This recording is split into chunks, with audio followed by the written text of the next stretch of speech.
In the polished halls of Boston's high society, Thomas Crawford had perfected the art of seduction. For 15 years, he'd charmed his way into wealthy women's lives, always disappearing before the truth emerged. But Catherine Blackwood was different. Her fortune was beyond anything he'd ever pursued. The courtship was masterful, the wedding extravagant, and victory seemed assured. Then her family lawyer stood up at the reception, envelope in hand. What followed would shake the foundations of Thomas's carefully constructed world. Catherine's true will revealed a woman he never truly knew, and a plan so intricate it would force him to question everything he believed about love, wealth, and redemption. What could have driven this brilliant heiress to orchestrate her own posthumous revenge? Before we jump back in, tell us where you're tuning in from, and if this story touches you, make sure you're subscribed, because tomorrow I've saved something extra special for you. The black leather notebook lay open on Thomas Crawford's mahogany desk, its pages filled with meticulous notes in his precise handwriting. He traced his finger down the latest entry, a detailed dossier on Catherine Blackwood, estimated net worth, family connections, personal habits, favorite restaurants, and, most importantly, her vulnerabilities.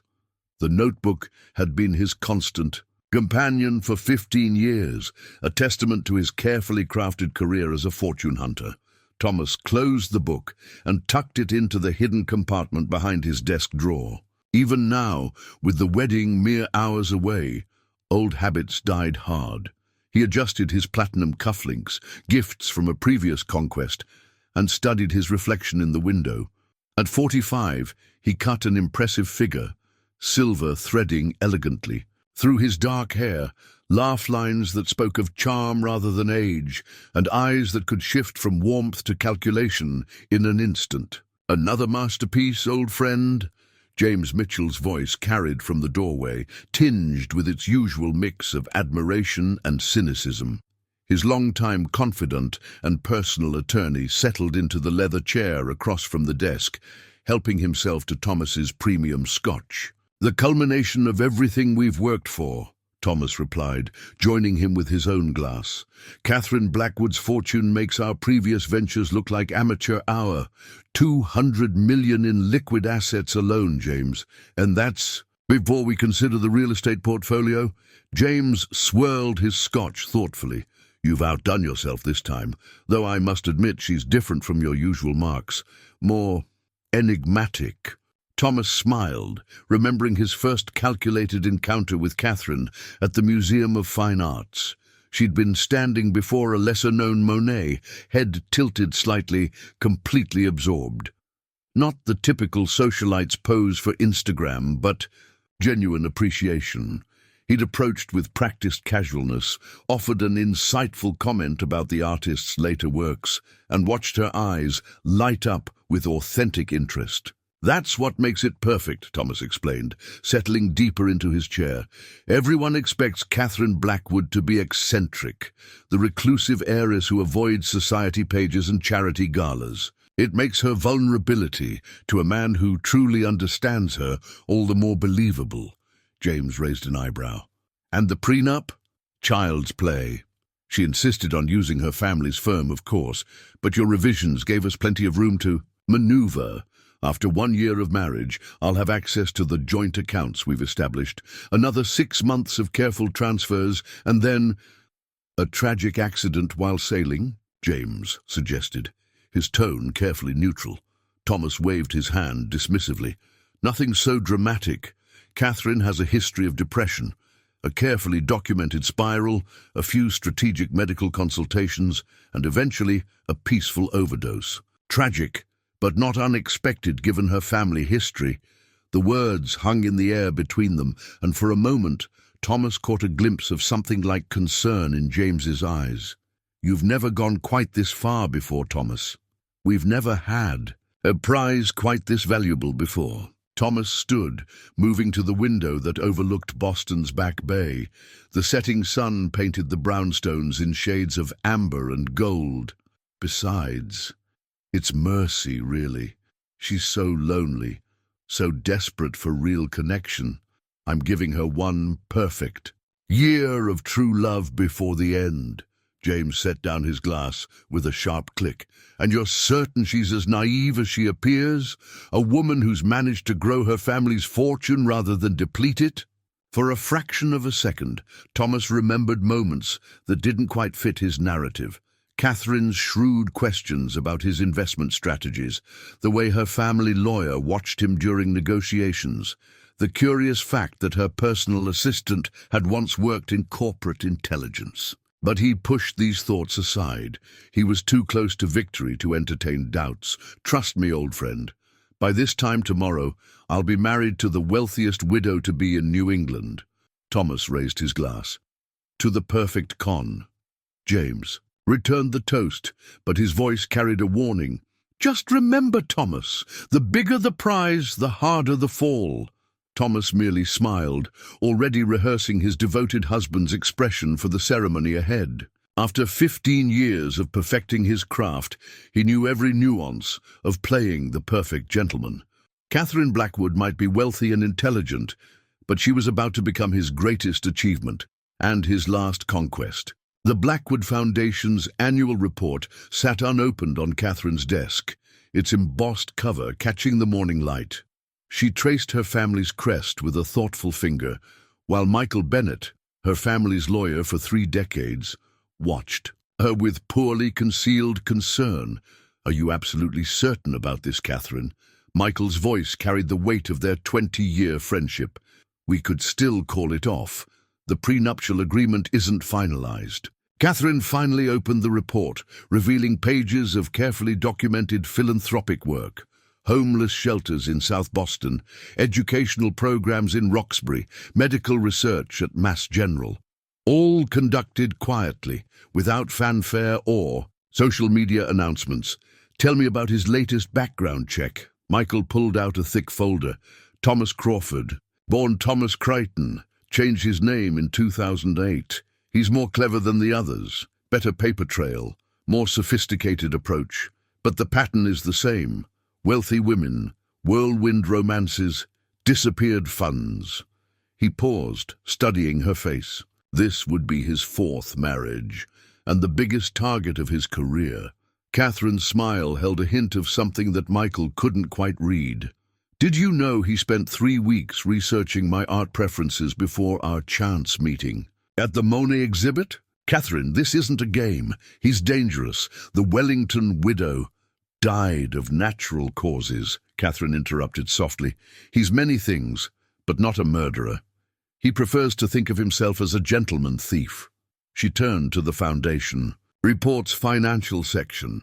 Tell me, Michael, what do you see in these numbers? Michael adjusted his glasses. The foundation's grown exponentially under your leadership. 200 million in assets, plus the endowments, which is exactly why a man like Thomas Crawford couldn't resist. Catherine stood, moving to the window of her Beacon Hill office. Below, autumn painted the common in shades of gold and crimson. He sees the money, the lonely heiress, the perfect mark. But he never bothered to ask why a woman who graduated summa cum laude from Harvard Business School would maintain such a deliberately low profile. Understanding began to dawn on Michael's face. The foundation's work, the private donations, the lack of publicity, all by design. Catherine turned back to him, and now he could see it clearly. The sharp intelligence that she so carefully concealed from the world. My entire public persona is a construction, Michael. The eccentric heiress, more comfortable with books than people, wealthy enough to attract attention, but not so wealthy as to seem unattainable. You've been waiting for someone like him, Michael said slowly. Setting a trap. Catherine's laugh was gentle, but held no humor. I've been studying men like Thomas Crawford for years. The sophisticated predators who target wealthy women, strip them of their assets, and vanish. The Foundation's private investigative team has files on dozens of them. She picked up a photo from her desk, a dignified elderly woman with kind eyes. Margaret Wellington was my godmother. Her death may have been natural, but the stress and shame of being stripped of her fortune certainly hastened it. Michael sat heavily in his chair. So this whole thing, the courtship, the wedding, is an object lesson. Catherine's voice was calm but carried steel beneath its surface, one that will be very educational for Mr. Crawford. She handed Michael an envelope. This is the real will. Everything has to happen exactly as outlined, exactly when specified. Michael read through the document, his eyebrows rising. Catherine, this is brilliant and slightly terrifying, as it should be. She returned to the foundation report, closing it with finality. Men like Thomas Crawford succeed because their victims are too ashamed to speak out, too proud to admit they were deceived. He's spent 15 years perfecting his technique, learning to spot wealthy women's vulnerabilities. A small smile played at her lips, but he never considered that someone might study him with the same dedication. And if he contests the will, every clause has been vetted by 3 separate legal teams. The public humiliation alone will make him think twice. But if he persists, she shrugged elegantly. Well, that's why we have documentation of all his previous conquests, isn't it? Michael stood, tucking the will into his briefcase. I still don't like you putting yourself at risk. Sometimes, Michael, the best way to dismantle a predator's power is to let him think he's already won. Catherine's expression softened. Besides, it's not just about Thomas Crawford.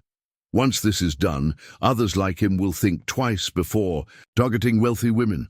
The shame belongs to the con artists, not their victims. As Michael left her office, Catherine turned back to the window, watching the autumn leaves dance in the breeze.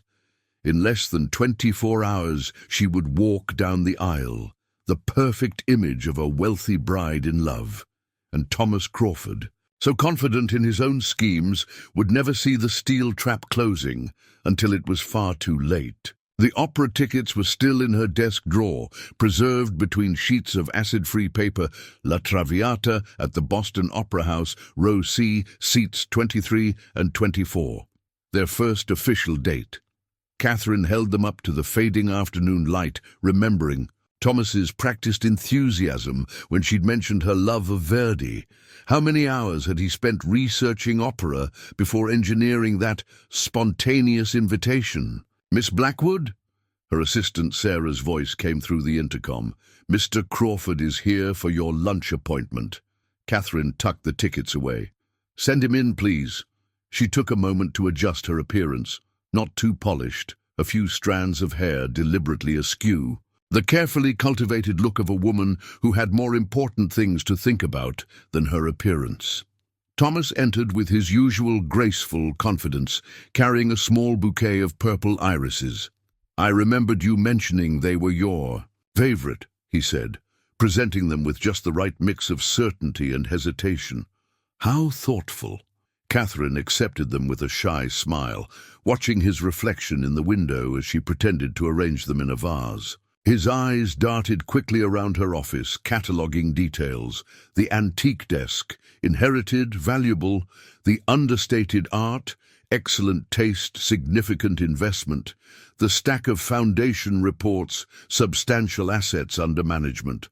I thought, we might try that new French place in the South End, Thomas suggested, his hand resting lightly on the small of her back as they left the office. Unless you'd prefer something more intimate. French sounds lovely.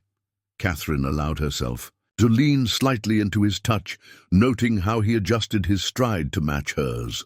Everything about Thomas Crawford was calculated, from the way he helped her with her coat to how he held doors open, exactly long enough to seem gentlemanly, but not patronizing. Over lunch, she watched him perform his carefully rehearsed role. He was good. Better than she'd expected. When she mentioned her late father's passion for sailing, Thomas shared a perfectly crafted story about summers spent on his grandfather's boat. The grandfather was a fictional character, Catherine knew, but the sailing knowledge was real, gleaned from years of cultivating wealthy women with oceanfront properties. You seem thoughtful today, Thomas observed, reaching across the table to touch her hand. The gesture was perfect, concerned but not overwhelming, intimate but respectable. Catherine allowed a hint of vulnerability to enter her voice. "Just remembering my father. He would have liked you, I think. A calculated risk, mentioning family. Approval. Some fortune hunters backed away from marks with close family ties, but Thomas simply squeezed her hand, his expression a masterpiece of empathetic understanding. I wish I could have met him. From everything you've told me, he was an extraordinary man." He was. Catherine withdrew her hand slowly, noting how Thomas immediately shifted his posture to give her space. "He taught me everything I know about business, about managing the foundation." "The foundation's work is remarkable," Thomas said, his tone carefully modulated to suggest admiration without too much interest in the financial details. "Though I sometimes wonder if you don't give too much of yourself to it." And there it was, the subtle suggestion that she might be better off letting someone else handle such concerns. Catherine hid her satisfaction behind her wineglass. "Right on schedule, perhaps," she murmured. "It's just, there's so much need in the world. Sometimes I feel overwhelmed by the responsibility." Thomas leaned forward, his expression earnest. "You don't have to carry that burden alone, you know." Catherine looked down at her plate, allowing her fingers to tremble slightly as she adjusted her napkin. "I've always been alone with it, ever since Father died." "Not anymore," Thomas said softly, and even knowing what he was, Catherine had to admire his technique. In another life, he could have been a brilliant actor. "I know we haven't known each other long, Catherine, but when I'm with you—" She looked up, letting him see carefully constructed hope in her eyes, the perfect mark, lonely and yearning for connection. "When I'm with you," Thomas continued, "everything makes sense. As if I've finally found what I've been looking for all my life." Catherine felt a moment of genuine pity for him. He truly had no idea what was coming. "I feel the same way," she whispered, sealing his fate with 4 simple words. Later, alone in her study, Catherine added the lunch receipt to her growing file. One more piece of evidence in a case that would never see a courtroom, but would serve justice nonetheless. The detective's file landed on Catherine's desk with a substantial thud. Sarah, her assistant and former CIA analyst, stood with perfect posture as Catherine began reviewing the contents. Thomas Crawford, formerly Thomas Crichton, previously Thomas Carlton and originally Thomas Cooper, Sarah recited from memory. Born in Rochester, New York, 1978, father was a small-time con artist who specialized in insurance fraud. Mother unknown. Catherine spread out surveillance photos across her desk. Thomas at charity galas, art openings, yacht clubs, always in the company of wealthy women. His technique has evolved considerably. He learned from his father's mistakes, Sarah confirmed, pulling out older records. Senior Mr. Cooper worked crude cons, got caught repeatedly. Junior decided to play a longer game. Private school education, funded by his first wealthy girlfriend, studied theater at Yale, bankrolled by a widow he met while tending bar. Building his skill set, Catherine murmured, examining a photograph of a much younger Thomas performing in The Importance of Being Earnest. Creating the perfect gentleman. Sarah nodded, opening another folder. His first marriage lasted 8 months. Agnes Richmond, textile heiress. He disappeared with $2 million from their joint accounts. Second marriage, 14 months. Victoria Chen, tech entrepreneur. He managed to transfer nearly $4 million before vanishing. And Margaret Wellington? Catherine's voice was soft but focused. His most sophisticated operation yet. 18 months of courtship, careful grooming of her social circle. By the time he finished, he had legal control of most of her assets. When she realized the truth, Sarah paused, her professional demeanor cracking slightly. The shame broke her. She refused to press charges, refused to tell her family. Died 6 months later. Catherine stood, moving to the window. The detective's file contained dozens of interviews with other victims. women who'd lost smaller sums but were too embarrassed to pursue legal action. He's careful about staying just inside the law. Yes. Everything documented, everything technically legal. Joint accounts, authorized transfers, careful paper trails. Sarah's tone was clinical, but her eyes showed understanding. Are you certain you want to proceed? We have enough here to quietly warn him off. No. Catherine turned back to her desk, pulling out a small leather-bound notebook. Warning him off won't stop him. He'll just find another target, someone without our resources. She opened the notebook, revealing her own meticulous notes, observations of Thomas's techniques, patterns in his behavior, subtle tells in his performance. Besides, the trap is already set. Sarah picked up a photo of Thomas helping an elderly woman with her coat, the picture of gallantry. He's good at this. Very good. He is, Catherine agreed. But his success has made him predictable. Every move he makes with me follows his established pattern. The carefully timed displays of vulnerability, the gradual suggestions about joint financial planning, the way he's already laying groundwork for my eventual depression. She smiled slightly. He's following his script perfectly. And you're following yours, Sarah observed. The eccentric heiress, more comfortable with books than people, wealthy enough to tempt him, but not so wealthy he'd question his luck. Catherine gathered the surveillance photos, tucking them into a secure folder. He sees what he expects to see. A woman defined by her wealth, desperate for genuine connection. She paused, examining a picture of Thomas at the opera, his expression perfectly crafted to convey cultured appreciation. Men like him succeed because they understand women's loneliness, their desire to be truly seen and understood. It's almost elegant, in a terrible way. What he doesn't understand, Sarah said quietly, is that sometimes the loneliest people are the most observant. Catherine closed the detective's file with finality. Have Michael prepare the final version of the will. Everything has to be absolutely bulletproof. No legal loopholes, no room for contest. And the Foundation's board, they'll have their instructions.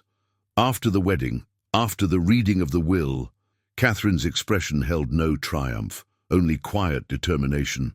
We'll give Thomas Crawford exactly what he deserves, a chance to become the man he pretends to be. Sarah gathered the files, her training showing in the efficient, silent way she moved. At the door she paused. He'll hate you for this. Perhaps. Catherine agreed, but better he hate me for showing him the truth than love me for a lie. The receipt for the engagement ring burned a hole in Thomas's pocket. $248,000 from Cartier. Far more than he'd ever spent on previous conquests, but Catherine Blackwood warranted the investment. The 6-carat diamond was a masterpiece of strategic choice, impressive enough to demonstrate serious intent, not so ostentatious as to suggest vulgarity. The private dining room at L'Espalier was reserved, the string quartet rehearsed, the champagne perfectly chilled. James examined the ring box with a low whistle. You've outdone yourself this time, though I'm curious how you managed the financing. Liquidated some assets from the Chen portfolio, Thomas replied, adjusting his tie in the restaurant's mirror. It's worth it for the return on investment. And you're certain about the timing? It's faster than your usual approach. Thomas smiled, remembering Catherine's carefully hidden eagerness whenever marriage was obliquely mentioned. She's ready. Last week she let slip that she's never felt so understood before. Classic sign. The maitre d' appeared with a discreet cough. Mr. Crawford, Miss Blackwood's car has just arrived. Thomas gave his reflection one final check. Every detail was perfect. The bespoke suit showing success without ostentation, his silver hair styled to suggest distinguished maturity, his expression practiced to convey earnest devotion. Catherine entered like a dream, wearing a simple black dress that probably cost more than most cars. Thomas noted with satisfaction how she slightly ducked her head, the gesture of someone uncomfortable with attention, exactly what he'd expect from his carefully researched mark. This is Unexpected, she said, taking in the private room. The flowers, the quartet playing softly in the corner, her voice held just the right note of pleased surprise. Thomas led her to the table, holding her chair with practiced gallantry. "I wanted tonight to be special." He nodded to the sommelier, who appeared with a bottle of Chateau Margaux 1982, her father's favorite vintage, as he'd learned from her household staff. "You remembered," Catherine said softly, watching the wine being poured. The candlelight caught the slight tremor in her hand as she reached for the glass. They progressed through dinner with the timing of a well-rehearsed dance.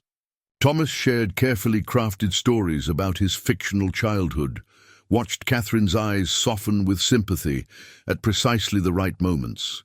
She, in turn, spoke about her father's death, her mother's absence, the weight of carrying the family legacy alone. Just before dessert, Thomas reached across the table to take her hand. "Catherine, these past months have been transformative." She bit her lower lip, a gesture of vulnerability that made his victory feel even closer. "They have for me too, Thomas." He moved from his chair with practiced fluidity, dropping to one knee beside her. The quartet, right on cue, began playing Debussy's Clair de Lune, her favorite piece, according to his research.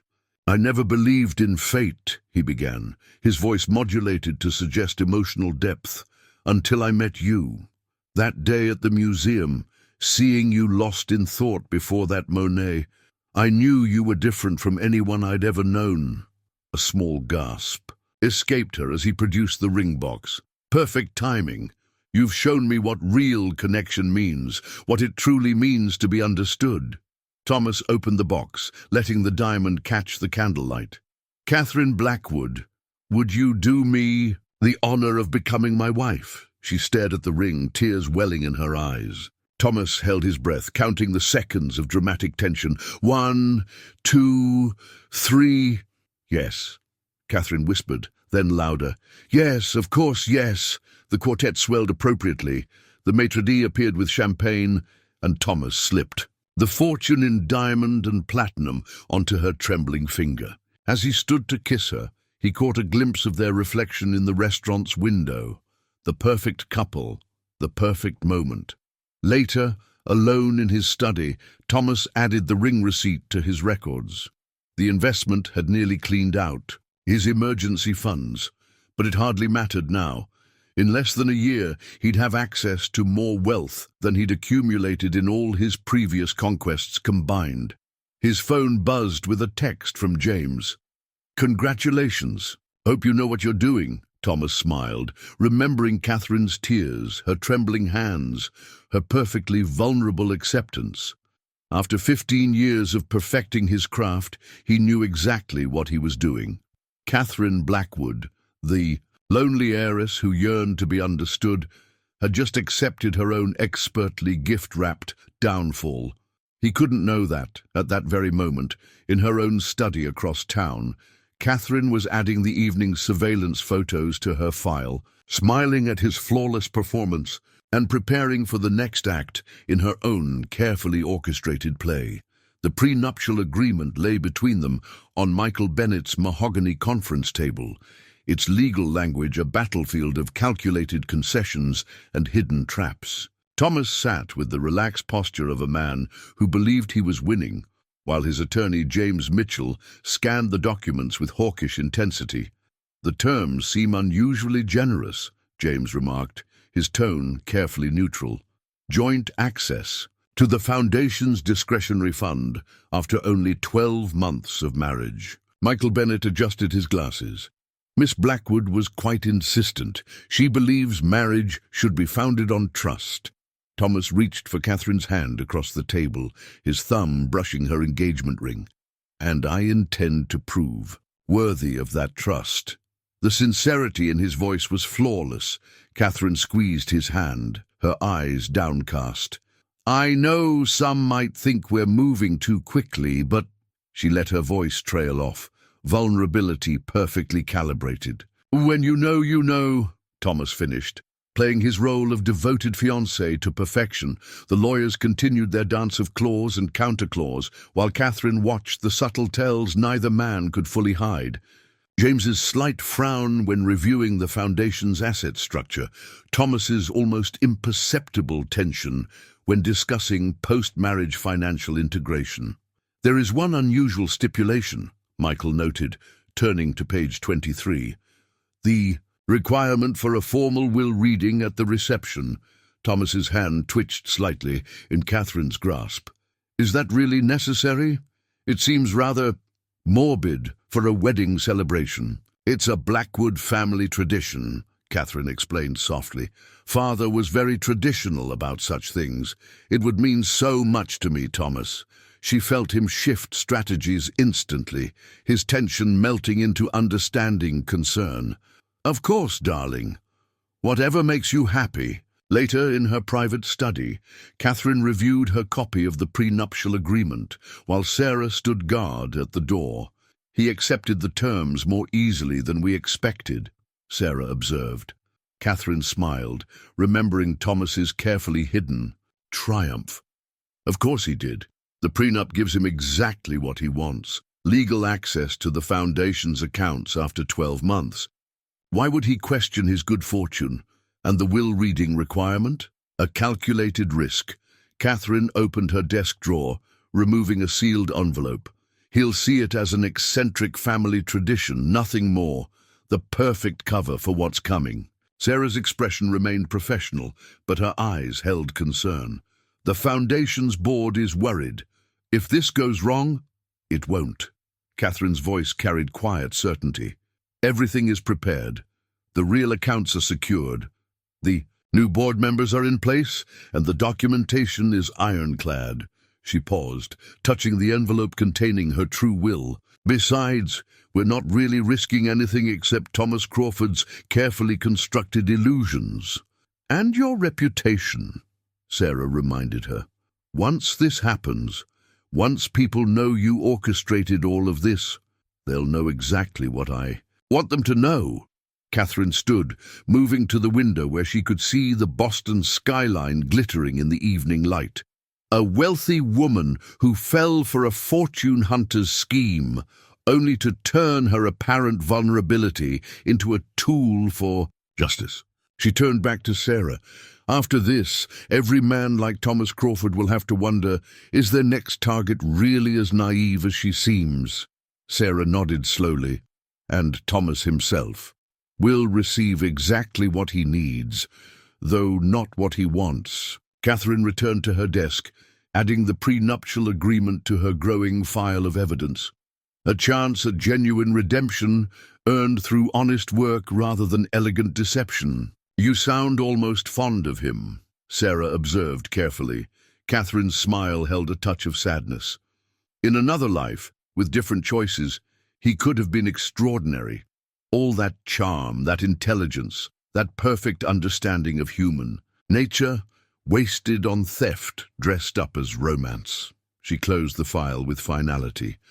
"Perhaps it's not too late for him to become the man he pretends to be." The wedding preparations continued at a carefully measured pace.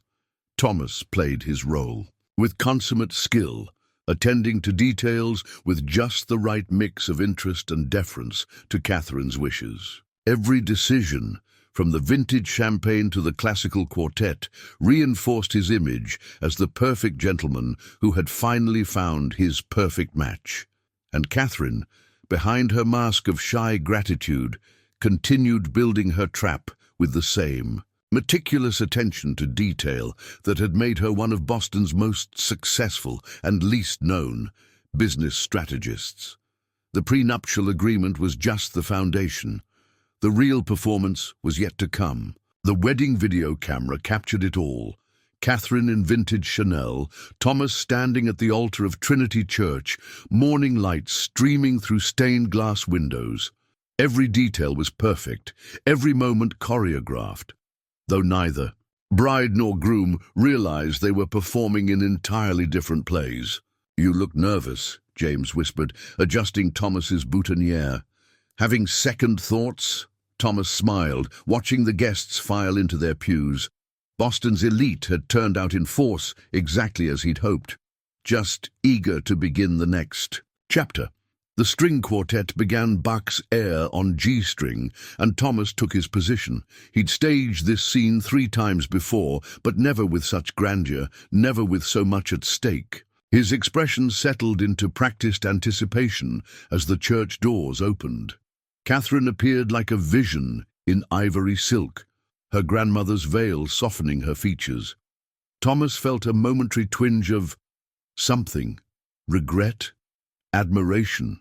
She played her role so perfectly, the shy heiress, the vulnerable romantic. For a fraction of a second he wished it could be real.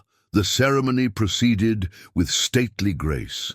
Catherine's hands trembled just enough as she spoke her vows, her voice carrying the perfect note of emotional overwhelm. Thomas responded with carefully modulated sincerity, his own vows crafted to suggest depths of feeling that existed only in performance. "I, Thomas, take you, Catherine." The words fell from his lips with practiced ease, each promise a stepping stone toward his ultimate goal. The weight of the wedding band as he slipped it onto her finger felt like victory. Through it all, the video camera recorded every nuance. The tender looks, the gentle touches, the seemingly spontaneous moments of connection that Thomas had, in fact, rehearsed countless times before. Neither the camera nor the guests caught the subtle signs that might have revealed the truth. They didn't notice how Catherine's trembling hands steadied whenever Thomas looked away, or how her eyes, behind their misty emotion, remained sharp and focused. They missed the way Michael Bennett checked his watch with quiet precision, or how Sarah, ostensibly filming from the side aisle, was actually documenting every participant's position with military attention to detail. "I now pronounce you husband and wife." The kiss was perfectly executed, passionate enough to seem genuine, restrained enough to befit the setting. As applause filled the ancient church, Thomas felt the familiar surge of triumph. Everything was proceeding exactly according to plan. The reception line formed with mechanical efficiency. Thomas played the gracious new husband, noting which guests seemed most impressed by his apparent devotion. Future marks, perhaps, though he wouldn't need them after Catherine's fortune was secured. "Congratulations, Mr. Crawford," Michael Bennett said as he passed through the line. Was there something odd in the lawyer's tone? But no, Thomas was being paranoid. Everything was perfect. Catherine's grip on his arm tightened slightly as the last guests offered their congratulations. "Are you ready for the reception, darling?" "Of course, my love." Thomas covered her hand with his, the gesture automatic now. "Though I still think the will reading is an unusual tradition." "Family traditions matter," Catherine replied softly, "especially when they're about to change so dramatically." Later, reviewing the wedding video, investigators would freeze-frame this exact moment. They would note how Thomas's smile remained perfect while his eyes flickered with the first hint of uncertainty. They would observe Catherine's serene expression, the calm before the storm she had so carefully engineered. But in the moment, there was only the perfect tableau, the handsome couple descending the church steps into a shower of rose petals, the waiting Rolls-Royce, the cheering guests. The video captured it all, the end of one performance and the beginning of another. As they settled into the car's leather interior, Thomas pulled Catherine close, already planning how to console her through the oddly morbid tradition ahead. "I love you," he whispered, the words hollow and practiced. "I know," Catherine replied, and only the most careful observer would have caught the double meaning in her smile. The car pulled away from the curb, carrying them toward a reception. Neither would ever forget, though for entirely different reasons. The true will sat heavy in Michael Bennett's hands as he approached the podium, its pages containing not just legal declarations, but the carefully crafted destruction of a con man's dreams. The reception hall at the Four Seasons fell gradually, silent, the string quartet's last notes fading as guests turned their attention to this peculiar Blackwood family tradition. Thomas stood beside Catherine at the head table, one arm draped protectively around her waist. To most observers, he appeared the picture of devoted concern, a new husband, indulging his wife's eccentric family custom. But Sarah, filming from her strategic position, caught the barely perceptible tightening of his fingers against Catherine's silk dress. "As per Blackwood family tradition," Michael began, his voice carrying clearly through the hushed room, "and at the specific request of the bride, we now proceed with the reading of Catherine Blackwood Crawford's last will and testament." Thomas's smile remained fixed, perfect. "Darling, this really isn't necessary today of all days." Catherine covered his hand with hers, the gesture both intimate and somehow final. "Please, Thomas, it matters to me." Michael adjusted his glasses, a gesture that concealed his quick glance at Catherine. She gave an almost imperceptible nod. "I, Catherine Elizabeth Blackwood Crawford, being of sound mind and body, do hereby declare this to be my last will and testament, revoking all previous wills and codicils." The standard legal preamble washed over the assembled guests. Thomas's posture remained relaxed, confident. After all, he'd reviewed the draft will weeks ago, a masterpiece of seemingly naive generosity that would give him access to Catherine's fortune. "To my newly wedded husband, Thomas James Crawford." Thomas's grip on Catherine's waist softened slightly. Here it came. The transfer of assets, the joint control of the foundation, the carefully negotiated terms that would make him a wealthy man. "I leave the following. First, the complete dossier documenting your systematic seduction and exploitation of wealthy women across 3 states, including your previous identities as Thomas Crichton, Thomas Carlton, and Thomas Cooper." The silence in the room crystallized into something sharp and dangerous. Thomas's hand dropped from Catherine's waist as if burned. Second, control of a new charitable foundation established in the amount of $50 million, with the explicit mission of protecting wealthy women from fortune hunters and providing legal support to victims of financial exploitation. You will serve as executive director, drawing a salary of $60,000 annually, with the requirement that you work directly with the victims of such schemes. Thomas took a step back, his perfect mask cracking. "Catherine, what is this?" She turned to face him, and for the first time he saw her clearly. Not the shy, vulnerable heiress, but a woman of steel and strategy. "Please continue, Michael." "Third, a dedicated investigative team that will monitor your activities for the next decade, ensuring both your commitment to the Foundation's mission and your abstention from any form of financial exploitation. Any violation of these terms will result in the immediate public release of all documentation regarding your previous activities." The room had erupted into whispers. Sarah's camera captured it all. The growing horror on Thomas's face, the quiet satisfaction in Catherine's eyes, the mixed shock and admiration from the assembled guests. "The remainder of my estate, including all personal assets and control of the Blackwood Foundation, will be placed in a trust dedicated to identifying and exposing professional fortune hunters, with a particular focus on protecting vulnerable wealthy women from financial exploitation." Michael paused, looking up from the document. "The will continues with specific legal provisions, but the core terms have been stated. Mrs. Crawford has also prepared a video statement explaining her actions, which will be released to the press tomorrow morning." Thomas's face had gone pale, his hands gripping the edge of the table. "This is a joke. It has to be a joke." "No joke, Thomas." Catherine's voice was gentle but implacable. "Just justice, served in a way that gives you something. You've never had a chance at redemption. You can't do this," he hissed, fury replacing shock. "I'll contest it. I'll contest it?" Catherine smiled slightly. "On what grounds? That you married me for love rather than money? That would be an interesting argument given the evidence we've accumulated." She gestured to Sarah, who held up the camera. Every moment of your performance has been documented. From our first chance meeting at the museum to your careful orchestration of today's ceremony. The whispers had become a low roar. Thomas looked around wildly, seeing his carefully constructed world crumbling. In the faces of the guests, he saw not sympathy but recognition. Wealthy women who had perhaps encountered others like him, who were even now thinking of friends they needed to warn. "Why?" he managed finally. Catherine stepped closer, her voice for his ears alone. "Because men like you succeed by making women ashamed of being deceived. I'm removing that shame and placing it where it belongs." She straightened his boutonniere with precise fingers.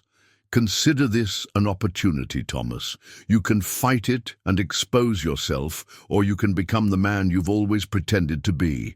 Michael Bennett gathered his papers, the will's pages, whispering with finality. In the stunned silence of the reception hall, the sound carried like the closing of a trap, one that had been years in the making, perfect in its execution, and absolutely inescapable. The Boston Globe's society pages lay spread across James Mitchell's desk, their headlines stark and unforgiving. "Blackwood, heiress exposes fortune hunter in elaborate sting. Wedding reception becomes public revelation of long-term confidence." Scheme. Wealthy women's champion Catherine Blackwood's master plan. Thomas sat in the leather chair across from his longtime confidant, his wedding suit now rumpled, his perfect facade shattered. The past 24 hours had aged him visibly. "Tell me there's a way to fight this," he demanded, though his voice lacked its usual conviction. James sighed, pushing the newspapers aside. "I've reviewed everything. The will is ironclad. She had 3 separate legal teams verify every clause. And the documentation." He gestured to a thick folder. "Bank records, surveillance photos, witness statements from your previous marriages. She's been building this case for years." "She played me." Thomas laughed bitterly, running a hand through his silver hair. "All this time I thought I was the one in control. She did more than play you." James opened the folder, spreading out photographs. Thomas studying Catherine's financial records. Thomas rehearsing his proposal speech. Thomas discussing strategy with James himself. "She turned your own methods against you. Every move you made to research her, she was doing the same to you. Every performance you gave, she was giving one right back." "The foundation position is impossible," Thomas muttered. "Working with victims of men like—" He stopped, unable to finish the sentence. "Men like you," James supplied quietly. "That's rather the point, isn't it? She's not just exposing you, she's forcing you to face what you've done. 60,000 a year, working directly with the women you used to target." Thomas stood abruptly, moving to the window. The Boston skyline seemed to mock him with its familiar grandeur. "I could leave, disappear, start fresh somewhere else. With what resources?" James shuffled through more papers. "She's frozen everything. You had squirreled away, every account, every investment, and if you run—" He tapped the newspaper headlines. "These stories are just the beginning.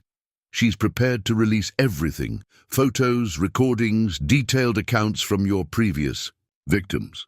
You'll never be able to run another con again." "She's destroyed me." The words came out hollow. "No." James's voice carried an unexpected edge. "She's offered you a choice. You can fight this, expose yourself completely, become a cautionary tale for wealthy women everywhere. Or become what? Some kind of reformed sinner, working for poverty wages, counseling rich women about men like me." Thomas turned from the window, his expression bitter. "It's a prison sentence. It's a chance at redemption." James stood, gathering the newspapers into a neat pile. "Think about it, Thomas. All these years you've survived by understanding people, by knowing what they need. You're good at it. Maybe the best I've ever seen. What if you used that skill for something genuine?" Thomas sank back into his chair, his perfectly tailored suit now seeming like a costume he'd borrowed. "I don't know how to be genuine anymore." "Then, learn." James's tone softened slightly. Catherine Blackwood did more than expose you. She created a path forward. 60,000 a year isn't wealth, but it's a living. The foundation work isn't punishment. It's an opportunity to use your understanding of exploitation to prevent it. Why? Thomas asked suddenly. Why go to all this trouble? Why not just expose me, have me arrested? James smiled slightly. Because she's smarter than that. Arresting you wouldn't stop others like you. But this? He gestured to the headlines. Every fortune hunter in Boston is looking at these stories, wondering if their next target might be another Catherine Blackwood. And you, working at the foundation? You'll be living proof that there's a way out of the game. Thomas picked up the nearest newspaper, studying Catherine's photo. She looked different now that he knew the truth. Not the shy, vulnerable heiress he'd thought he'd seduced, but a strategic genius who'd beaten him at his own game. She said something at the reception, he remembered, about removing the shame from the victims and placing it where it belongs. Quite brilliant, really. James began packing his briefcase. So, what's it gonna be? Fight and expose yourself completely, or take the path she's offered? Thomas stared at the newspaper headlines, seeing his life's work transformed into a public warning. All his careful plans, his practiced charm, his perfect understanding of human vulnerability turned against him by a woman who'd seen through every performance. Outside James's window, the afternoon sun caught the city's glass towers. There, reflections as deceptive as Thomas's own carefully constructed identity. Somewhere in those gleaming buildings, Catherine Blackwood was probably watching the fallout of her plan unfold, waiting to see which path he would choose. Catherine's private diary rested on Thomas's desk in his new, modest office at the foundation. The leather-bound book had been delivered by Sarah that morning, along with a note. She wanted you to have this. Read it. Understand. The gesture felt like both olive branch and twist of the knife. He'd been staring at the diary for hours, unable to bring himself to open it. The foundation's temporary office space was a far cry from his usual haunts. No mahogany panels or crystal. Decanters here, just practical furniture, file cabinets, and a view of the building's brick wall across the alley. Finally, with trembling fingers that would have shocked his previous marks, he opened the diary. March 15th, 2024. Met Thomas Crawford today. Exactly as expected. Perfect timing, perfect approach, perfect insight into my supposed appreciation of Monet's later works. Sarah confirmed he spent 3 weeks studying art history for this performance. I wonder if he knows how much his dedication to research mirrors my own. Thomas felt his chest tighten. He remembered that day with pristine clarity. Catherine's thoughtful pose before the painting, her subtle, startled response to his carefully rehearsed observation. All of it had been orchestrated, not by him, but by her. April 3rd, 2024. Dinner. At L'Espalier, Thomas played his role flawlessly, the sophisticated gentleman with hidden depths of vulnerability. Mentioned his fictional troubled childhood at precisely the right moment, watching for my reaction. I gave him what he wanted, empathy, understanding, the first hints of romantic possibility. We're both performing, but only one of us knows it's a double act. He flipped through more pages, each entry revealing how thoroughly she'd seen through him while maintaining her own deception. May 18th, 2024. Thomas suggested joining the Foundation's board today, right on schedule. His technique is remarkable. Always letting me reach conclusions he's carefully led me toward. In another life, he could have been a brilliant therapist or counselor. Instead, he's using his gift for understanding human nature to exploit it. The tragedy isn't just what he does to his victims, it's what he's done to himself. Thomas closed the diary, standing to pace the small office. The walls seemed to close in, each entry stripping away another layer of his carefully constructed identity. Looking for escape routes? Sarah's voice came from the doorway. She entered without waiting for invitation, carrying a stack of files. More. Light reading? Thomas asked bitterly. Case files, your first assignments at the foundation. She placed them on his desk. Catherine thought you should start with Margaret Wellington's story. She was your most sophisticated con, wasn't she? Thomas sank back into his chair. Why are you here, Sarah? To enjoy my humiliation? No. She tapped the diary. I'm here because Catherine saw something in you worth saving. God knows why. She opened the top file, spreading out photographs. Margaret Wellington, before and after. Thomas's scheme. The transformation from confident businesswoman to broken victim, stark in the images. I never physically hurt anyone, Thomas said quietly, but the words sounded hollow even to him. No, you just destroyed their trust, their confidence, their belief in human connection. Sarah's voice was clinical, professional. Do you know what? Margaret said when Catherine tracked her down. The money didn't matter. What he stole was my ability to believe in love. Thomas picked up the diary again, opening to a later entry. June 30th, 2024. Thomas proposed tonight. Perfect setting. Perfect words, perfect timing. He truly is a master of his craft. What he doesn't understand is that his greatest skill isn't deception, it's insight. He sees people's deepest needs, their vulnerabilities, their yearning for connection. He could use that gift to heal rather than hurt. Perhaps, after all this, he will. She's insane, Thomas muttered, thinking I could just switch sides, become some kind of counselor for potential victims. And yet, Sarah observed, here you are, reading her diary, looking at case files. Instead of running, fighting, or exposing yourself completely, she moved to the door. Catherine believed that understanding leads to change. That's why she left you the diary. That's why these will be your cases at the foundation.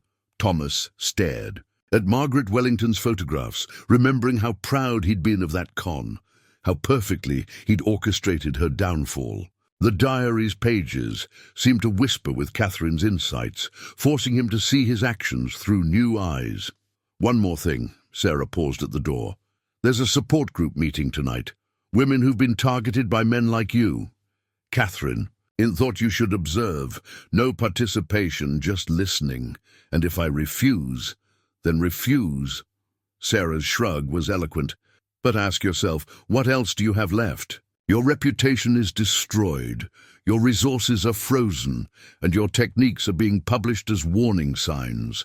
The only thing you haven't lost is your ability to understand human nature. Catherine's offering you a chance to use that understanding for something better.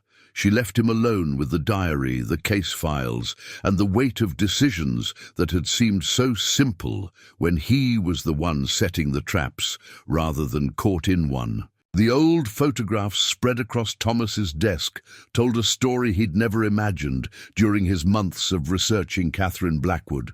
Here she was at a homeless shelter's opening, standing in the background while others cut the ribbon. Another showed her serving meals at a soup kitchen. No designer clothes or family jewelry in sight. A series of images captured her sitting with elderly residents at a nursing home, reading to them with genuine warmth that no society photographer had ever caught. She volunteered there every Sunday for 15 years, Sarah explained, laying down more photos. Under her maiden name, no connection to the Blackwood fortune, just another volunteer. Thomas picked up a photograph of Catherine teaching literacy classes in a women's shelter. She looked younger, but her eyes held the same quiet intensity he'd mistaken for vulnerability. Why hide all this? Because real charity isn't about recognition. Michael Bennett entered the office carrying a thick folder. Catherine believed that publicity corrupts genuine giving, makes it about the donor rather than the recipient. The lawyer settled into the spare chair, studying Thomas with measured consideration. You spent months investigating her finances, her social connections, her public appearances.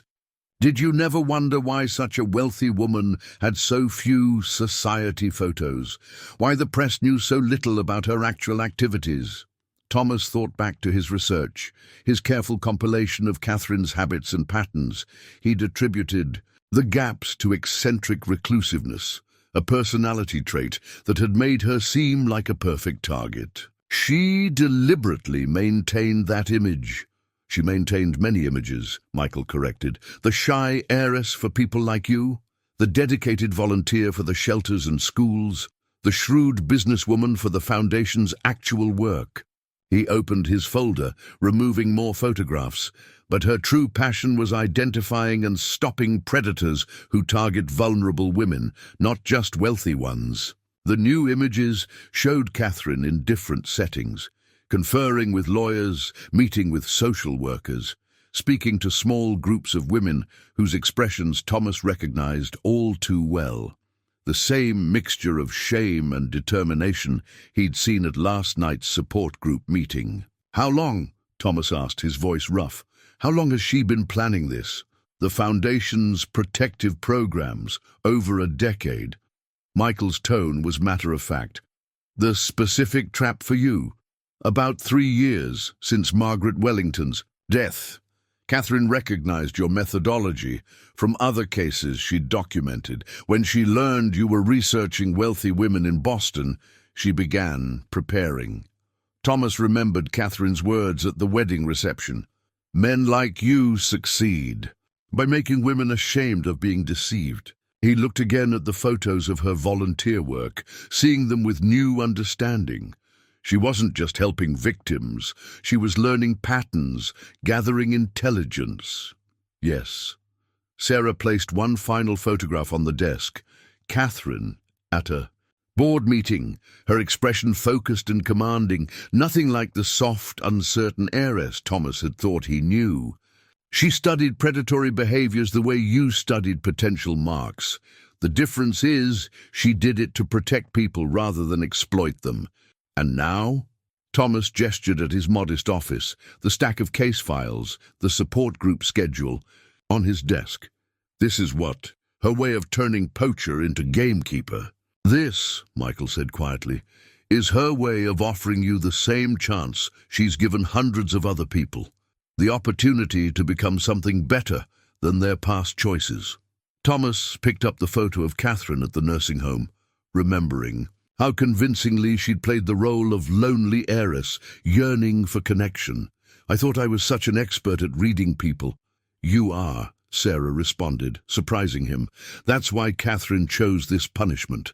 You understand human vulnerability better than anyone she's encountered.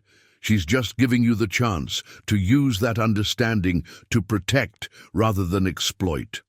A sound from the outer office drew their attention.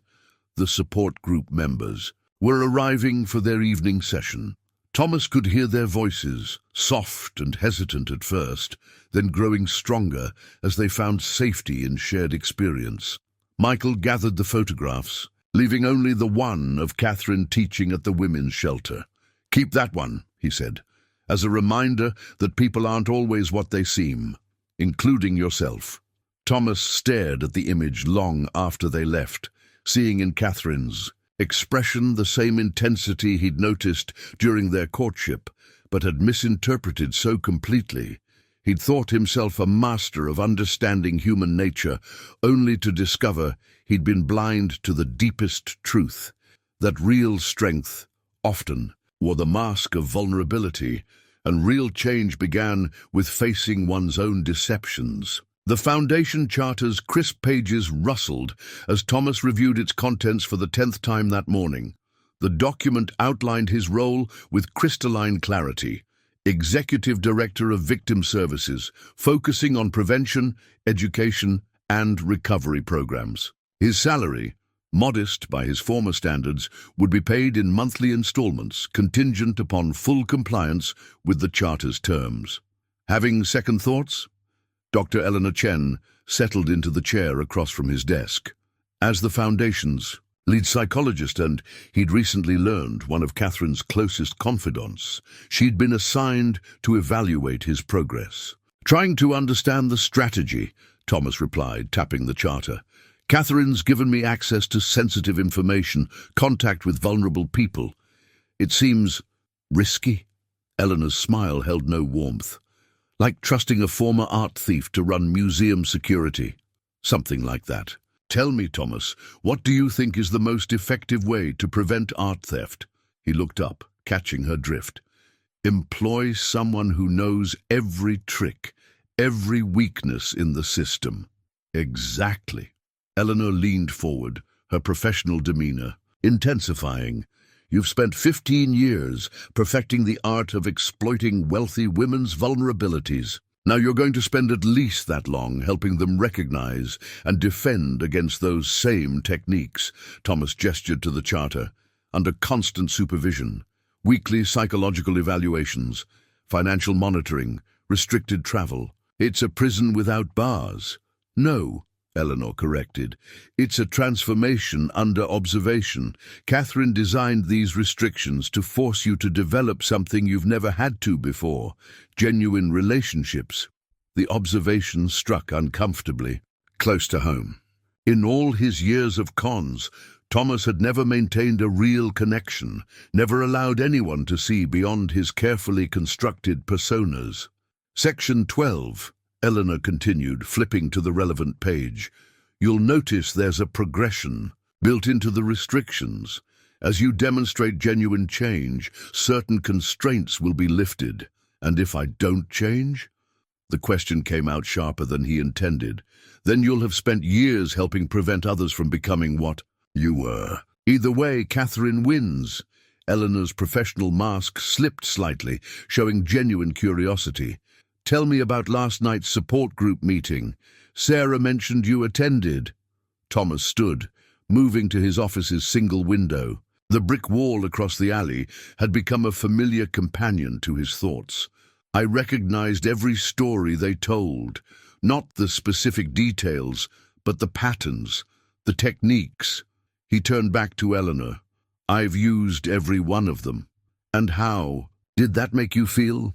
Like a surgeon watching footage of himself deliberately harming patients. The analogy surprised him as much as Eleanor.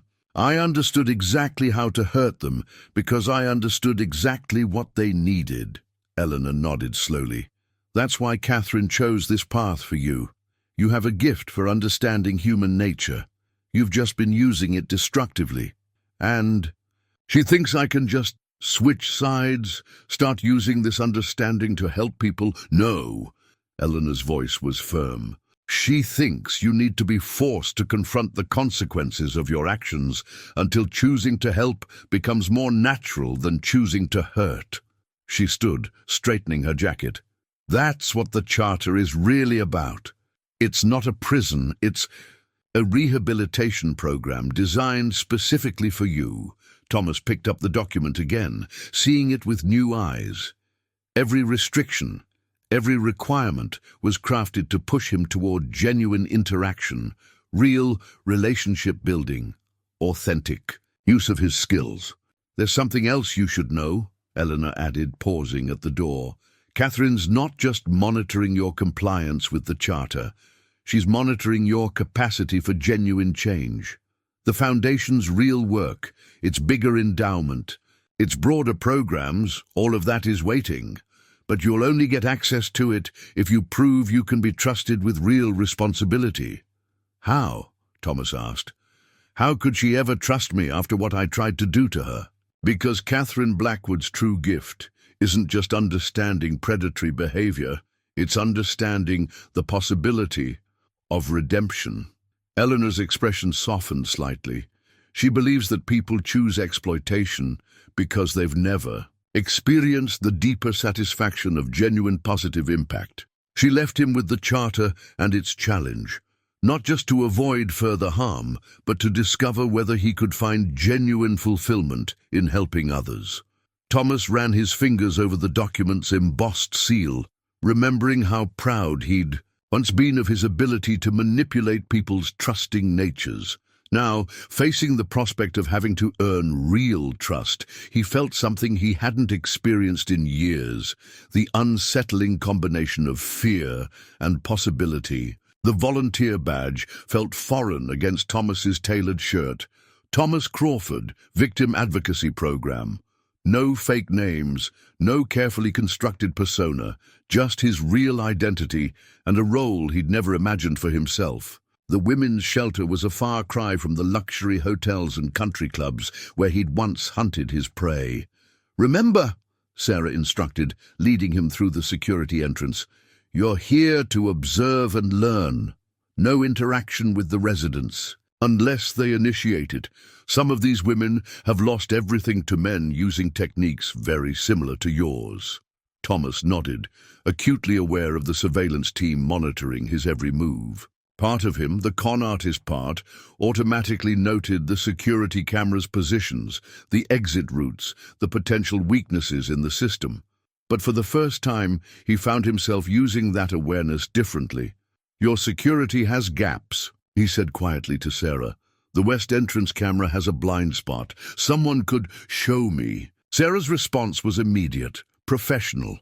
For the next hour, Thomas walked her through every vulnerability he'd spotted, each potential way a predator might exploit the shelter's defenses. It felt strange using his expertise this way, protecting potential victims instead of targeting them. "Not bad for your first contribution," Sarah noted, finishing her security report. "Catherine was right about your eye for detail." A commotion at the front desk interrupted them. A new arrival, middle-aged, well-dressed, clearly unused to seeking help, was struggling to fill out intake forms with shaking hands. Thomas recognized the signs: recently cleaned-out bank accounts, shattered confidence, the particular devastation that came from betrayal by someone you trusted. "Financial exploitation?" he asked Sarah quietly. "Investment scam. Her fiancé convinced her to liquidate her retirement accounts for a guaranteed return venture. Disappeared with everything last week." Sarah watched him carefully. "Remind you of anyone?" Thomas felt something unfamiliar twist in his chest. The woman's designer watch, her careful makeup, her attempt to maintain dignity even in crisis. She could have been any of his former marks. "I used to look for women exactly like her. And now I'm wondering how many of them ended up in places like this." He touched his volunteer badge, the plastic suddenly feeling like it weighed 1,000 pounds. "The wealthy ones, they at least had resources left. But the ones who invested everything, believing in the future I promised them." Sarah led him to the shelter's small conference room, where a support group was gathering. "Sit in the back, listen, learn." For the next 2 hours, Thomas heard stories that forced him to confront the full impact of what he'd spent his life doing. Women shared their experiences of financial exploitation, their voices growing stronger as they found understanding in shared pain. Their stories were different in detail but familiar in pattern: the careful grooming, the gradual isolation, the masterful manipulation of trust. "The worst part wasn't losing the money," one woman said, her voice thick with emotion. "It was losing faith in my own judgment. Every time I meet someone new now, I wonder, are they real or are they just playing a part?" Thomas felt the words like a physical blow, remembering how many times he'd practiced expressions in mirrors, rehearsed emotional stories, calibrated his performances to each mark's specific vulnerabilities. During a break, Sarah handed him a file. "Your first real assignment, Rachel Martinez, age 52, recently widowed, significant insurance payout. She's been approached by someone using techniques similar to your old methods. The Foundation's been alerted through our monitoring network." Thomas opened the file, studying the details. He could see exactly how he would have approached Rachel in his former life. The points of vulnerability, the perfect persona to adopt, the strategy to gain her trust. Now that same understanding had to be turned to protection. "What do you need from me?" "Analysis first. Detail every way she could be targeted, every technique that might be used. Then help us design preventive measures." Sarah's expression was uncompromising. "Use your expertise to protect her instead of exploit her." Back in his office that evening, Thomas removed his volunteer badge, studying its simple declaration of identity and purpose. The day had left him emotionally raw in a way no con ever had. It was easier, he realized, to distance yourself when you only saw the mark up to the moment of betrayal, never witnessing the aftermath. On his desk, next to growing stacks of case, files, sat a small gift box that had been delivered that afternoon. Inside, he found a handwritten note from Catherine. Understanding without empathy is just another tool for exploitation. Today, you begin learning the difference. Thomas pinned the volunteer badge to his office bulletin board, a reminder that his expertise at reading people's vulnerabilities could be used for something other than taking advantage of them. It wasn't redemption, not yet, but it was, perhaps, the first step on a path he'd never known he needed to take. Catherine's final letter arrived on a Tuesday morning, 3 months into Thomas's work at the foundation. The envelope bore the Blackwood family crest and a simple instruction: to be delivered to Thomas Crawford upon demonstration of genuine effort toward rehabilitation. Sarah placed it on his desk without ceremony, but her expression suggested she knew its contents.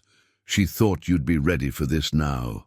Thomas stared at the envelope, remembering Catherine's face at their wedding. The perfect mask of vulnerability that had mirrored his own perfect mask of devotion.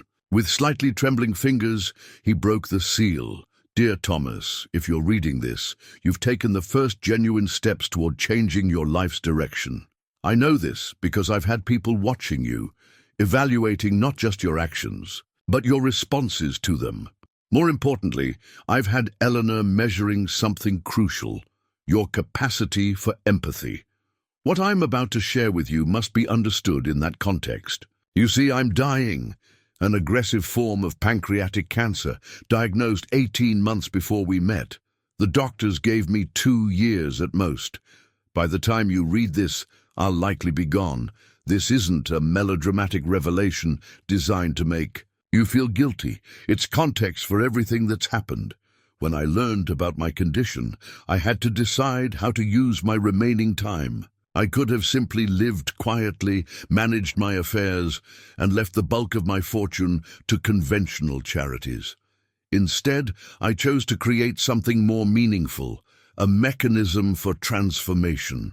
Your transformation, specifically. You see, Thomas, I recognize something in you that perhaps you've never recognized in yourself. Your extraordinary ability to understand human nature isn't just a tool for exploitation.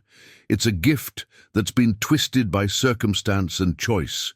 You learned early, perhaps from your father, that understanding people meant having power over them. But understanding can also be used to heal, to protect, to genuinely connect. I studied you for 3 years before allowing you to discover me as a potential mark. I learned everything: your techniques, your patterns, your remarkable insight into human vulnerability. But I also saw moments, brief, unguarded instances, where your understanding went deeper than manipulation. Times when you genuinely helped people, even if it was just a brief conversation with a lonely elderly woman or a moment of real connection with someone in pain. Those moments showed me your potential. They're why I designed this elaborate intervention. Instead of simply exposing you, the Foundation's work will continue without me. The board knows my wishes, and the endowment is secure. Your position there isn't just punishment or prevention. It's an opportunity to redirect your gifts toward genuine purpose. The restrictions you're under aren't just about monitoring your behavior. They're about forcing you to develop real relationships, genuine connections, actual empathy. I imagine you're wondering why I would spend my final months orchestrating such an elaborate scheme. The answer is simple. Because I believe that transforming one person's fundamental nature, especially someone with your capabilities, can create ripples that affect countless lives. Think about it. How many women will you help protect now that you understand the real impact of exploitation? How many predators will you help identify and stop using your intimate knowledge of their techniques? How many people might be touched by the ripple effect of your transformation from exploiter to protector? You're probably also wondering if anything between us was real. The answer is complex. I never lied about who I am. I simply showed you the parts of myself that you were primed to exploit. My vulnerability was real, but not in the way you assumed. My loneliness was genuine, but born of facing mortality, not social awkwardness. Even my fortune was exactly as advertised, though its purpose was different than you imagined. I'm not asking for your forgiveness. I manipulated you as skillfully as you've manipulated others. I'm not even asking for your understanding, though. I hope in time you'll see the purpose behind my methods. What I'm asking for is much simpler. Use this chance. Really use it. You've spent your life perfecting the art of pretending to be a good man. Now you have the opportunity to actually become one. It will be harder than any con you've ever run, more challenging than any role you've ever played. Real transformation always is. The Foundation's resources are vast, its mission vital, and its potential impact limitless. But that's for the future.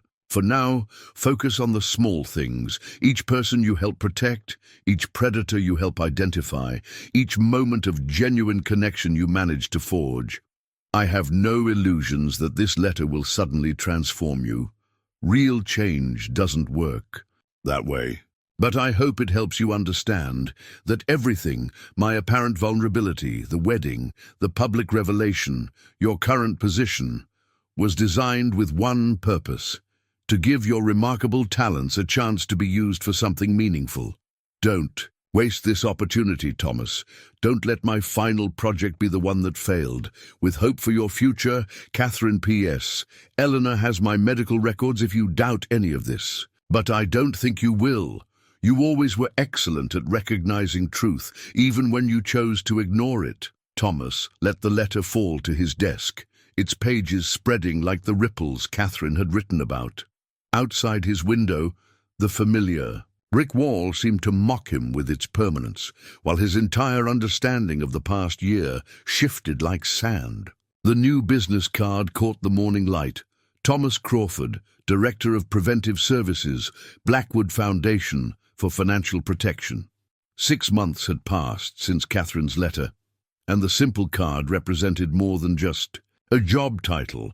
It was evidence of the first restrictions being lifted, the first real trust being extended. "Congratulations," Eleanor said, settling into her usual chair for their weekly session. "The board was impressed with your work on the Rachel Martinez case." Thomas placed the card carefully on his desk next to Catherine's letter, which he'd reread so many times the pages were starting to wear. "We identified the predator before he could do any real damage, used his own techniques against him." "You seem troubled by that." Eleanor's observation was gentle but precise. "The man we stopped, Jeffrey Palmer, he was using exactly the same approach I would have used." Thomas stood, moving to his window. The brick wall had become a kind of confession booth over the months. The careful research, the perfectly crafted persona, the gradual building of trust. Watching him work was like seeing myself in a mirror. But, this time I saw it from the other side, saw how each seemingly sincere gesture was designed to create vulnerability, saw how the target's loneliness was being weaponized against her. He turned back to Eleanor. "We didn't just stop him. We helped Rachel understand exactly how she was being manipulated, helped her see the pattern without destroying her capacity to trust." Eleanor nodded slowly. "That's why Catherine believed in your potential for transformation. You understand the mechanics of exploitation better than anyone, which means you can explain it in ways victims can actually hear." Thomas picked up his new business card again, running his thumb over the embossed lettering. "I've been thinking about what Catherine wrote, about understanding being a gift that can heal or hurt.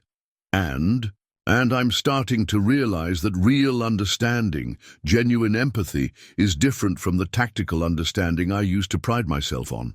He gestured to the growing stack of case files on his desk. "Each of these represents someone who needs protection, but they also represent something I never considered before: the possibility of preventing harm instead of causing it." Eleanor's expression softened slightly. "Tell me about your most recent support group session." "We had a new member. Wealthy widow, exactly the type I used to target. She was so ashamed of being deceived that she could barely speak. Thomas sat back down, his posture reflecting the weight of recognition. I found myself wanting to help her understand that the shame belonged to her exploiter, not to her. That her capacity for trust was a strength, even if someone had twisted it into a weakness. And how did that feel? Real, Thomas said after a long moment. Not like playing a role or crafting a performance, just real. Eleanor made a note in her ever-present notebook. That's significant progress. 6 months ago, you were still thinking in terms of strategies and appearances. Now you're experiencing genuine empathy. Catherine knew this would happen. Didn't she? Thomas picked up her letter again. She knew that forcing me to face the consequences of exploitation would eventually break down my emotional defenses. She believed that understanding without empathy was dangerous, but that empathy without understanding was ineffective. Eleanor closed her notebook. You're uniquely positioned to have both. Thomas looked at his new business card, remembering how proud he'd once been of other false identities. The board is considering expanding the prevention program, taking a more proactive approach to identifying and stopping financial predators before they can cause harm. And they want you to lead that initiative. Apparently, my unique insights into predatory methodology make me the ideal candidate. He smiled slightly. Catherine would appreciate the irony. Catherine would appreciate the transformation, Eleanor corrected. You're not just playing the role of a protector anymore, Thomas. You're becoming one. As if to emphasize her point, Sarah appeared at the door. We've got another case. Professional con artist targeting elderly women in Back Bay. Using some of your old techniques. Thomas stood, gathering his files with newfound purpose. Let's stop him before he does any real damage. He picked up his new business card, sliding it into his wallet where he'd once kept his false identities. And let's make sure his potential victims understand exactly how to protect themselves. Eleanor watched him leave with Sarah, noting how his posture had changed over the months. No longer the practiced elegance of a con artist, but the genuine confidence of someone who had finally found his true calling. In her notebook she wrote, a simple observation. Catherine was right. Real transformation comes not from changing who we are, but from redirecting who we've always been. The Foundation Impact Report lay open on Thomas's desk, its glossy pages documenting a year of transformation, both his own and the organization's. The statistics told a compelling story. 37 predatory schemes identified and stopped, over 200 potential victims protected, and a groundbreaking prevention program that was drawing national attention. The board is very impressed, Michael Bennett said, settling into what had once been the visitor's chair but had become his regular spot during their weekly strategy sessions. Catherine would be proud. Thomas turned to a page featuring photographs from their latest education workshop. We're reaching people earlier now, teaching them to recognize manipulation techniques before they become victims. Using your expertise in an unexpected way, Michael observed, though I doubt anyone expected you to become quite so passionate about the work. Thomas smiled slightly, remembering his initial resentment of the Foundation's restrictions. I had a good teacher, even if she did orchestrate my entire downfall to make it happen. Speaking of Catherine, Michael pulled out a thick envelope. She left instructions for this to be delivered to you after 1 year of genuine service. The board agrees you've more than met that requirement. Thomas accepted the envelope with careful hands. Inside, he found legal documents and another letter in Catherine's elegant handwriting. Dear Thomas, if you're reading this, you've done more than simply comply with the Foundation's requirements. You've embraced its mission. The enclosed documents remove the remaining restrictions on your role. You're now free to travel, to manage larger programs, to take the Foundation's work in whatever direction you believe will help the most people. The board will continue its oversight, of course, but you've earned their trust. More importantly, you've learned to trust yourself to do the right thing. I wonder if you've realized yet that everything you once saw as punishment was actually preparation. Every restriction, every requirement, every forced confrontation with the consequences of exploitation, all of it was designed to help you discover your true calling. You've always understood people, Thomas. Now you understand yourself. With gratitude for proving me right, Catherine. Michael waited patiently while Thomas processed the letter's contents. There's more. The board has approved your proposal for the National Outreach Program. Thomas looked up sharply. The full proposal, including the rehabilitation component. Yes, they believe you've proved that transformation is possible, even for the most sophisticated predators. Michael smiled slightly. Though perhaps not all of them will have someone go to quite the lengths Catherine did to engineer their redemption. Thomas turned back to the impact report, studying a page that highlighted success stories. Rachel Martinez was there, photographed speaking to a women's group about recognizing manipulation. Next to her story was Margaret Wellington's daughter, describing how the Foundation's work had helped her understand her mother's exploitation and restore her family's legacy of charitable giving. We're not just stopping predators anymore, Thomas mused. We're changing the whole dynamic of financial exploitation, making it harder for people like... He paused, then continued honestly, people like I was to operate. Because you understand both sides of the equation now. Michael gestured to the report. You know how predators think, how they select targets, how they craft their approaches. But you also understand the real human cost of their actions.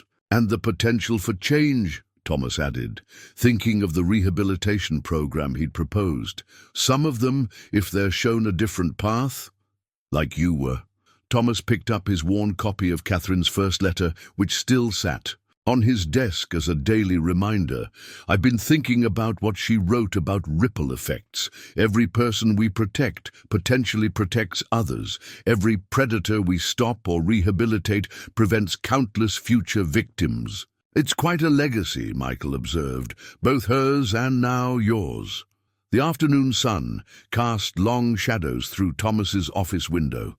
The brick wall outside had been covered with ivy over the past year, transforming what had once seemed like a prison view into something almost beautiful. The thing is, Thomas said slowly, I actually enjoy this work more than I ever enjoyed running cons. There's a satisfaction in protection that's deeper than the thrill of exploitation. Catherine knew that would happen, didn't she? She believed that your greatest gift wasn't deception, but understanding. Michael stood, gathering his papers. She just had to help you understand that for yourself. After Michael left, Thomas remained at his desk, reviewing the impact report's numbers. Again, each statistic represented real people, potential victims protected, predators stopped or reformed, lives changed through education and support. The report's final page showed the Foundation's new mission statement, which he'd helped craft. Understanding to protect, knowledge to prevent, compassion to heal. He touched the embossed words, remembering how he'd once used his understanding of human nature as a weapon. Now, that same insight had become a shield for the vulnerable, a light to expose manipulation, and sometimes, when they were very lucky, a bridge to help other predators find their way to redemption. Catherine had given him more than a second chance. She'd given him a purpose. The memorial plaque caught the morning sunlight. Catherine Blackwood, Memorial Center for Financial Protection and Recovery. Thomas stood before it, adjusting his tie before the dedication ceremony. 2 years had passed since the wedding that had changed everything, and the elegant bronze plaque represented more than just a building name. It was the physical embodiment of a legacy built on understanding human nature in all its complexity. Ready for your speech? Sarah appeared beside him, her demeanor professional as always, but now tinged with something close to respect. As ready as I'll ever be. Thomas studied his reflection in the polished bronze, noting how different he looked from the man who had once practiced deceptive smiles in mirrors. though I doubt I'll ever be entirely comfortable with public speaking when I'm not playing a role. That's precisely why you're the right person to do it, Eleanor added, joining them. Your authenticity carries more weight than any performance could. The auditorium was filled with an unlikely mixture of people: wealth management professionals, law enforcement officials, social workers, and former victims turned advocates. In the front row, Rachel Martinez sat next to Margaret Wellington's daughter, both women now serving on the Foundation's advisory board. Thomas approached the podium, feeling the weight of Catherine's letters in his breast pocket. Both the one from the wedding day and the one delivered after his first year of service. He kept them with him always, touchstones of his transformation. 2 years ago, he began, I stood in front of a group of people and performed what I thought was the role of a lifetime. I was wrong about many things that day, but most of all, I was wrong about what constitutes a life's greatest achievement. The audience settled into attentive silence. Catherine Blackwood understood something that took me far too long to learn: that understanding human nature is a gift that carries profound responsibility. For 15 years, I used that gift to exploit vulnerability. Today, we use it to protect, to heal, and sometimes to help others find their way back from exploitation. He gestured to the statistics displayed on the screen behind him. Numbers that represented lives changed, fortunes protected, predators reformed. This center represents more than just a building or a program. It represents the possibility of transformation, not just for victims of financial exploitation, but for those who have caused harm. It stands as proof that understanding people's vulnerabilities doesn't have to be a weapon. It can be a tool for healing. Thomas paused, touching the letters in his pocket. Catherine orchestrated my downfall with the same precision I once used. To orchestrate cons, but her goal wasn't destruction, it was reconstruction. She believed that people who excel at understanding human nature could be taught to use that gift for protection instead of exploitation. In the audience, he caught Edna's encouraging nod. Today, we're not just opening a building, we're expanding our mission. The center will serve as a national hub for prevention, recovery, and rehabilitation. We'll continue protecting potential victims and supporting survivors. But we'll also reach out to those who, like I once did, use their understanding of human nature as a weapon. We'll offer them the same choice Catherine offered me, the chance to transform understanding into empathy, manipulation into protection. Rachel Martinez smiled from the front row, and Thomas remembered how their roles had reversed. The former con artist now helping protect potential victims, the former target now helping others reclaim their strength. I stand before you not as a reformed con artist, but as someone who has learned that genuine connection is more fulfilling than any deception. Catherine Blackwood saw that potential in me, even when I couldn't see it myself. This center will carry forward her belief that understanding human nature can be humanity's greatest gift if we choose to use it wisely. As applause filled the auditorium, Thomas caught his reflection in the podium's polished surface. He saw neither the practiced charm of his con artist days nor the reluctant compliance of his early foundation work. Instead, he saw what Catherine had seen all along, someone whose gift for understanding people had finally found its true purpose.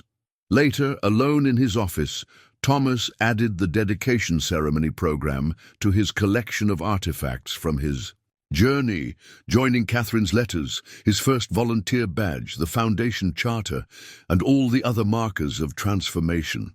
On his desk, next to the latest case files, sat a framed quote from Catherine's final letter: "Understanding without empathy is just another tool for exploitation. Understanding with empathy is the key to healing." He touched the frame gently, knowing that somewhere Catherine was smiling at how completely her last and greatest project had succeeded.